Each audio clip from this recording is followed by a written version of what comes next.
Summer సీజన్లో ఎన్ని సినిమాలు లైనప్ అయినా వెయిటింగ్లో ఉన్న బాహుబలి ద కంక్లూజన్పై ఉన్న అంచనాలు, దాని గురించి ఎదురుచూపులు వేరు.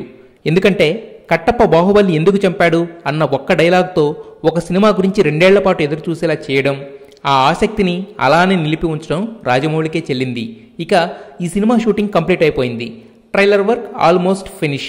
అందుకే ప్రమోషన్ చార్ట్లోని నెక్స్ట్ ఇంపార్టెంట్ చాప్టర్ అయిన ఆడియో ఫంక్షన్పై దృష్టి సారించారు యూనిట్. మార్చి ఆఖరి వారంలో కానీ ఏప్రిల్ ఫస్ట్ వీక్లో కానీ ఉండే ఈ ఆడియో ఫంక్షన్ని వైజాగ్లో చేయాలని టీం ప్లాన్ అని తెలుస్తుంది. లాస్ట్ టైం తిరుపతిలో చేసిన ఈ ఫంక్షన్ ఈసారి ఇక్కడ చేస్తే ఆ కిక్కు వేరుగా ఉంటుందని వారు భావిస్తున్నారు.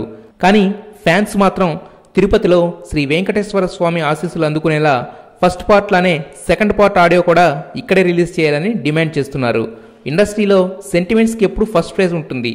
సో ఈ 2 location proposals Baahubali team final లిస్ట్లో ఉన్నాయి. అందువల్ల సెంటిమెంట్కు ఓటేస్తారో లేక వైజాగ్కి జై అంటారో తెలియదు. బాహుబలి ఫస్ట్ పార్ట్ వరల్డ్ వైడ్గా 600 కోట్లు కొల్లగొట్టడంతో సెకండ్ పార్ట్ బిజినెస్ కూడా చాలా హై రేంజ్లో జరిగింది. రిజల్ట్ మాత్రం ఏప్రిల్ 28నే వస్తుంది. అమ్మాయిలకు సంబంధించిన అవకాశాలు వాళ్ళు ఇచ్చే చనువును బట్టే ఉంటాయి. మరి దాన్ని ఎలా ఫేస్ చేస్తాం? అన్పార్లమెంటరీ లాంగ్వేజ్ అంటారు కదా, అలాంటి వేలో అప్రోచ్ అయిన చాలామంది ఎదవలు ఉన్నారు, పెద్ద పెద్ద ప్రొడ్యూసర్లు ఉన్నారు, డైరెక్టర్లు కూడా ఉన్నారు. Why can't you be my close friend? This is the approach. Use చేసిన వర్డ్స్ కూడా ఇవి.